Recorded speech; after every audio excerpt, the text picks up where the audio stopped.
ಸಾಕು, ಅಮ್ಮ ಅಂತ ಜಪ ಮಾಡಿದ್ರೆ ಸಾಕು.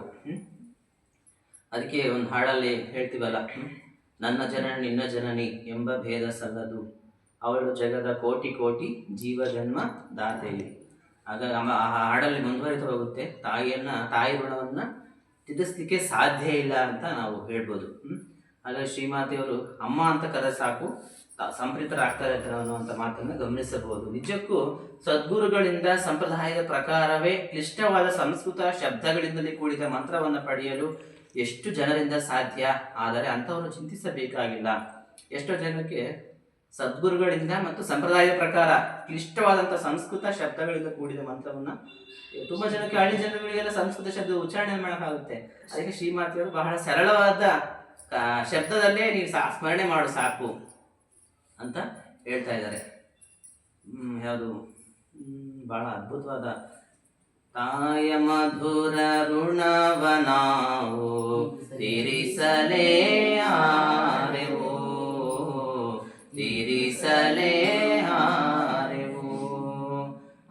ಅಮ್ಮ ಎಷ್ಟು ಬಾರಿ ಕರೆದರದು ಸಾಲದು, ಅಮ್ಮ ಎಂದು ಎಷ್ಟು ಬಾರಿ ಕರೆದರದು ಸಾಲದು, ತಾಯ ಮಧುರ ಋಣವ ನಾವು ತೀರಿಸಲೇ ಆರೆವು, ತಾಯ ಮಧುರ ಋಣವ ನಾವು ತೀರಿಸಲೇ ಆರೆವು, ತೀರಿಸಲೇ ಆರೆವು.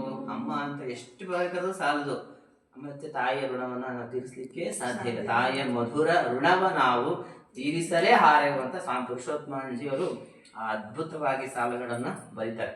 ಮೈ ಮನಗಳ ಮರೆಸುವಂತ ದಿವ್ಯ ನಾಮವಿಲ್ಲಿದೆ. ಅಮ್ಮ ಅನ್ನೋ ಶಬ್ದ ಇದೆಯಲ್ಲ, ಅದು ನಮ್ಮ ಮೈಗಳನ್ನ ಮನಸ್ಸುಗಳನ್ನ ಮನಸ್ಬಿಡುತ್ತೆ. ಅದು ನಮ್ಮ ಮನಸ್ಸು ಭಗವಾನ್ ತಾಯಿಯಲ್ಲಿ ಒಂದಾಗ್ಬಿಡುತ್ತೆ ಅಂತ ಸ್ವಾಮಿ ಪುರುಷೋತ್ತಮಜಿ ಬಹಳ ಅದ್ಭುತವಾಗಿ ಆ ಭಜನೆಯಲ್ಲಿ ಬರಿತಾ ಹೋಗ್ತಾರೆ. ಹಾಗಾಗಿ ಎಷ್ಟೋ ಜನಕ್ಕೆ ಸಂಸ್ಕೃತ ಶಬ್ದಗಳನ್ನು ಉಚ್ಚಾರಣೆ ಮಾಡಕ್ ಕಷ್ಟ ಆಗುತ್ತೆ. ಹಾಗಾಗಿ ಅಂಥವರು ಅಮ್ಮ ಅಂತ ಕರೆದ್ರೆ ಸಾಕು ಅನ್ನುವಂಥ ಮಾತನ್ನು ಶ್ರೀಮಾತೆಯವರು ಭರವಸೆಯ ರೂಪದಲ್ಲಿ ಹೇಳ್ತಾ ಇದ್ದಾರೆ. ಅವರೆಲ್ಲ ಶ್ರೀಮಾತೆಯವರನ್ನ ಅಮ್ಮ ಎಂದು ಜಪ ಮಾಡಿದರೆ ಸಾಕು. ಬಹುಶಃ ಇದಕ್ಕಿಂತ ಶ್ರೇಷ್ಠವಾದ ಮಂತ್ರ ಇನ್ನೊಂದಿರಲಾರದು. ಈ ಜಗತ್ತಿನಲ್ಲಿ ಅತ್ಯಂತ ಹೃದಯ ಸ್ಪರ್ಶಿಯಾದ ಅತ್ಯಂತ ಮಧುರವಾದ ಒಂದು ಶಬ್ದವಿದ್ದರೆ ಅದು ಅಮ್ಮ. ಈ ಜಗತ್ತಿನಲ್ಲಿ ಅತ್ಯಂತ ಹೃದಯವನ್ನು ಸ್ಪರ್ಶ ಮಾಡುವಂತಹ ಮತ್ತು ಅತ್ಯಂತ ಮಧುರವಾದ ಶಬ್ದ ಯಾವುದು? ಅಮ್ಮ. ಯಾವ ಸಂಸ್ಕೃತದ ಯಾವ ಶಬ್ದ, ಯಾವ ಸ್ತೋತ್ರ ಯಾವುದು ಸಮಾನ ಸಾಧ್ಯ ಇಲ್ಲ.